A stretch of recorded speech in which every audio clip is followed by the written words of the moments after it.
I'm a lifelong resident of Ann Arbor, John Carver, and I've always been kind of involved in the arts. We did live music when I owned Second Chance 363 days a year. So, you know, I was involved with a lot of musicians and artists and through the years, and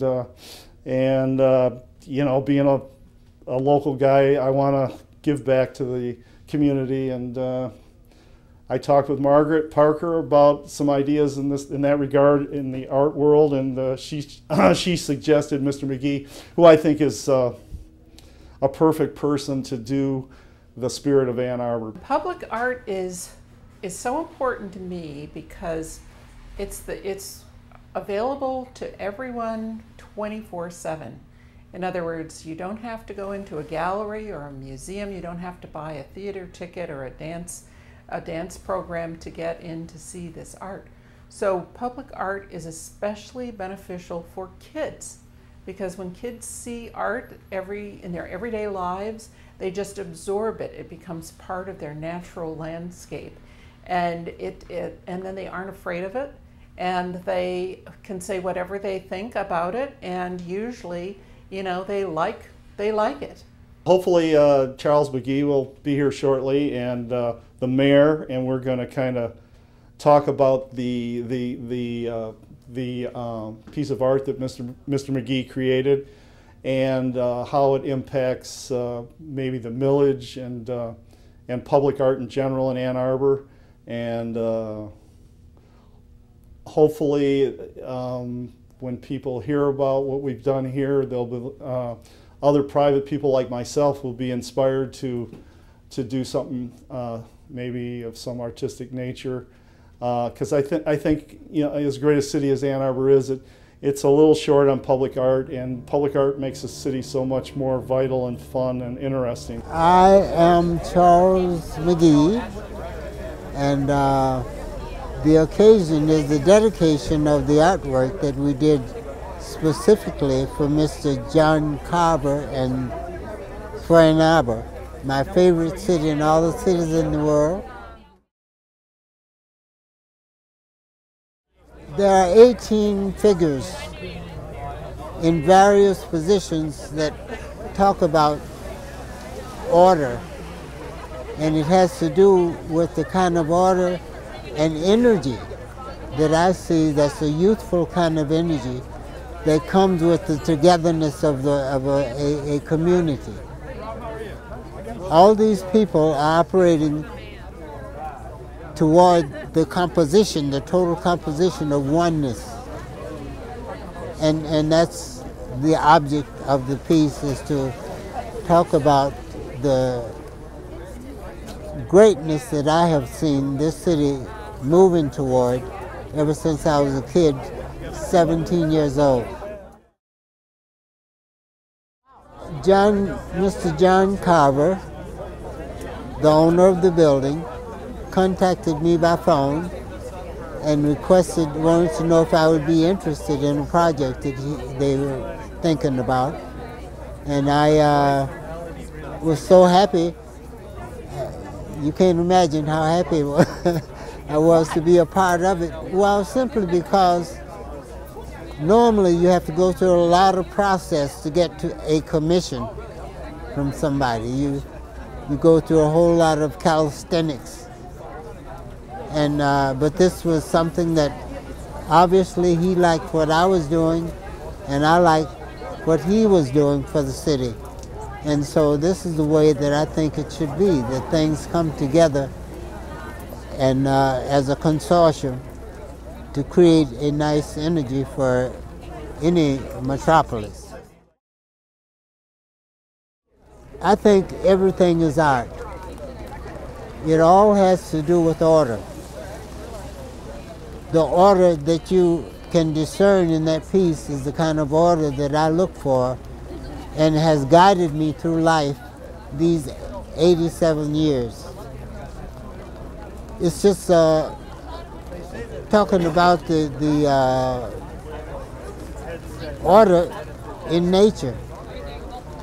Everything that I do is informed by nature, and it's unfailing. that it teaches, it instructs, it philosophizes. It is. It's life.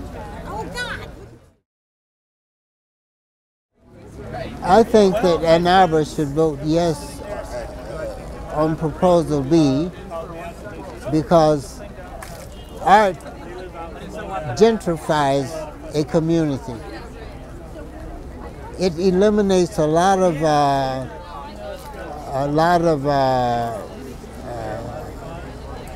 crime. It puts in its place something that is contemplative, something that is talking about a different kind of order than a gun, or than the mayhem that we see, you know? I think it moves toward peace. This city has been the heart of what I consider the city should be as far as the activities that has gone on here and the youthful exuberance that I get out of it. If you notice in this piece, it's all about the different positions of humanity. And it talks about the togetherness that I think is essential in the betterment of humankind. I feel the involvement with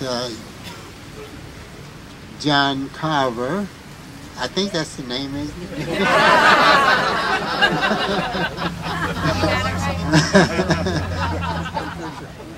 Has been magnificent. It's a good experience. It's something that artists should be a part of, and I feel that his influence in creating a better situation, a better environment for us is just magnificent. And I'm very thankful to you, John. And I thank all of you for coming out in this kind of weather to weather the storm, to be here to take a look at it, and hope you have enjoyed it and will enjoy it in the future. Thank you very much.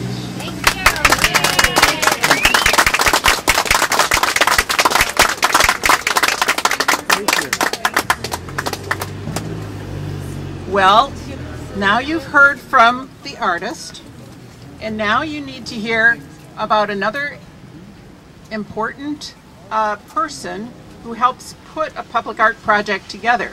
Now, the city has been doing public art projects sponsored by the city, but this project is on a private building and it was paid for by a private donor.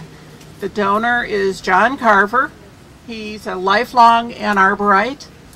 He started on South U with some great dance clubs. Chances are, Second Chance, Nectarine Ballroom. He brought great music, jazz, and we danced ourselves silly to everything that John Carver did. And now he wanted to enliven this street. And the way he wanted to do it was with public art. So John.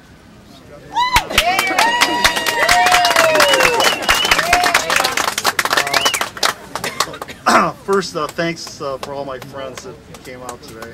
This foul, bad weather just didn't turn out too well, but nonetheless, it's a real honor and a privilege for me to, have the capacity to give back to the city that's been so good to me for so many years. And I was born and raised here, like several people in the crowd here, and I love Ann Arbor, and my phone's ringing. I was fortunate. Margaret Parker and I have discussed I've been thinking about public art for a while, because I think it really, for a city really to pin the needle, you need a good representation of public art, and Ann Arbor's slightly lacking in that department. So Margaret suggested that that maybe I should get in touch with Mr. McGee.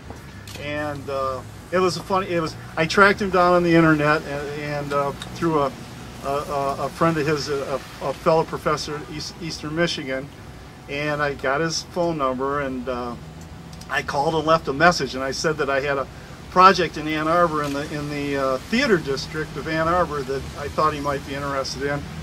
And 10 minutes later, I got a call from Mr. McGee, and he was very enthusiastic about it. And I'd already looked at his art, and I thought it was just beautiful. And we just kind of got swept along. It just happened really fast, and I think it turned out really, really well. He's an incredible human being, and I'm honored to be able to present a work of art of this stature. I think it's incredible, and I think the city will be better for it, and it'll make people feel better when they look at it, and it's an exciting piece of art. And thanks again for all you coming out, and you know, thank you, Charles.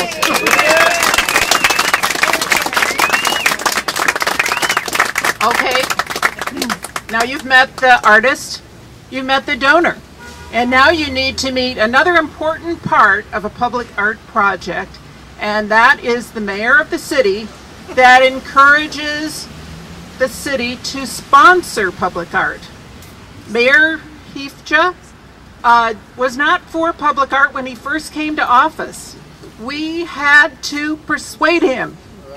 And he's coming along nicely. And when we got to the point where we wanted to fund public art using a percent for art funding mechanism, he was with us all the way. Now it wasn't that easy to get it going, but we've been working on it for 5 years. Marcia Chamberlain's going to tell you about projects that are coming along the way. But private donors on private buildings would not be doing projects like these without the strong support of the city administration. So here's John Hiefcha. Well, thank you so much. I know this is a really great audience to speak to because it's a very friendly-looking audience. But I've known John for a while, and John has been an incredible citizen of our city. But I think there is something to be said for the fact that when government feels that an initiative is important enough to move forward on, that it really opens the door and opens people's eyes for people to do great things on their own buildings. When you go back to public art, the 1% is a version of it is in about 200 places in the United States. If you want to go way back, it actually started in the Roosevelt administration. And they started to put 1% into Carnegie libraries, 1% into post offices, and all sorts of things where they thought art was important. There's a lot of reasons for art. I think most of this crowd is here because art's wonderful. We enjoy art. We think it's great. You know something, it doesn't even have to be art that we like. That's not the point of it. It's art, and people stop and look at it, and they talk about it, and they disagree, and they're interested, because that's a big part of what it's about. We want a city where you go around the corner and say, wow, the last time I was in town I didn't see that art. Wow, that's something. What else is here?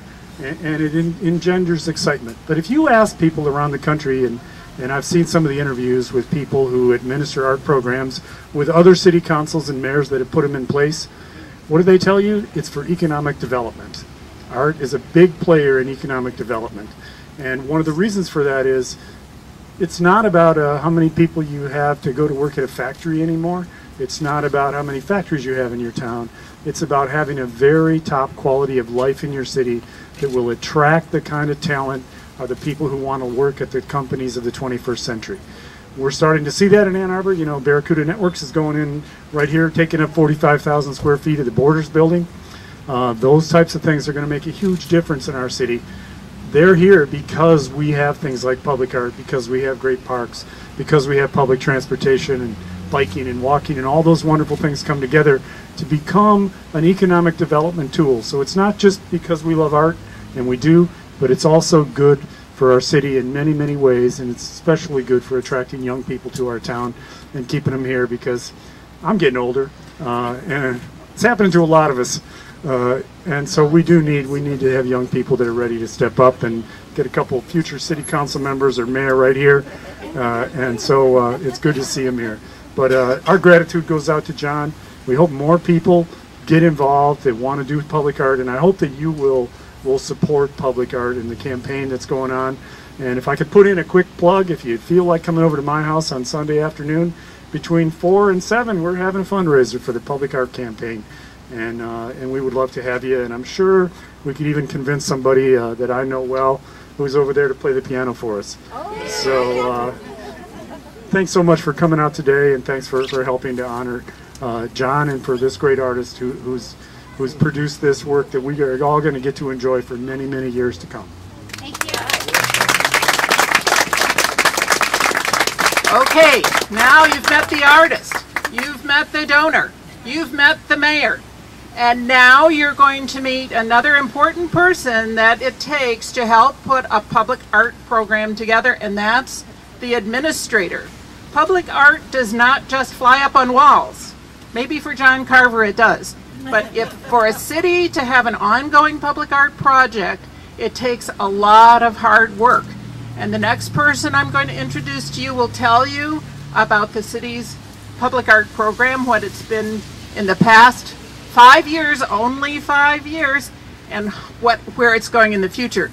This is Marcia Chamberlain. Hey, Marcia. So I'm not one of the young people of the town, but I came here from the West Coast 43 years ago and didn't leave, because even then, when there was only about 7 restaurants in the whole city, Ann Arbor was a great place. This is sort of nostalgic for me, because Charles McGee taught at the Ann Arbor Art Center when I started working there. And it was just a thrill he was a faculty member at Eastern, and he wandered over to Ann Arbor to teach drawing courses at night. And it was a big deal for us to have somebody of Charles's caliber. And so I'm glad to see you here and with us on this occasion, and your artwork. But public art, as the mayor has said, is really important to a quality of life, economic development, or just because it adds something to our city in ways that are very personal and individual for all of us. I am one of 9 commissioners, volunteers, that work with the public art program in the city. We have spent the first few years organizing what a program ought to be, because it was funded, but how do you administer it, how do you make the rules, how do you break the rules, etc. And in this month of October, there are going to be 4 what we're calling listening tours that we hope you will look up on the city website and come to. We have an overview of what public art is about in terms of different definitions of public art, and examples of what has been going on in our city, what is planned, and what's gone on around the country that show you the crazy, wonderful, heroic things. There's one of my favorites is a 5-story high bear that is stretched up on his hind legs reaching into windows, and it's somebody's office building with this great piece of public art on it. But it is important for the artwork to not just reflect, heroic occasions and so forth, but small surprises along the way. Margaret was talking earlier about the fairy doors, a good example of kind of that nice kind of surprise. But one of the things we hoped in establishing and kind of implementing the public art program is it would also be an inspiration to businesses and private citizens to help develop work. So, John, wherever you're hiding out trying to stay dry, thank you for reflecting exactly what we intended. You're a great role model in this project, and any of you who want to think about a building you have that you want to put public art on, you could fund it, but we can help facilitate it. And in the meantime, check the city website, the public art portion of it, and see what's going on, and come to the meetings in October. Thank you. Thank you. Many years of volunteer labor right there. And there's 9 more people behind her, and more than that. It's a big job to do this. Okay, now you've met the artist, the donor, the mayor, the administrator, And now the public art funding is moving to a new level, and we're going to be asking the people of Ann Arbor to fund it through a millage. And to have a millage, you need a millage expert.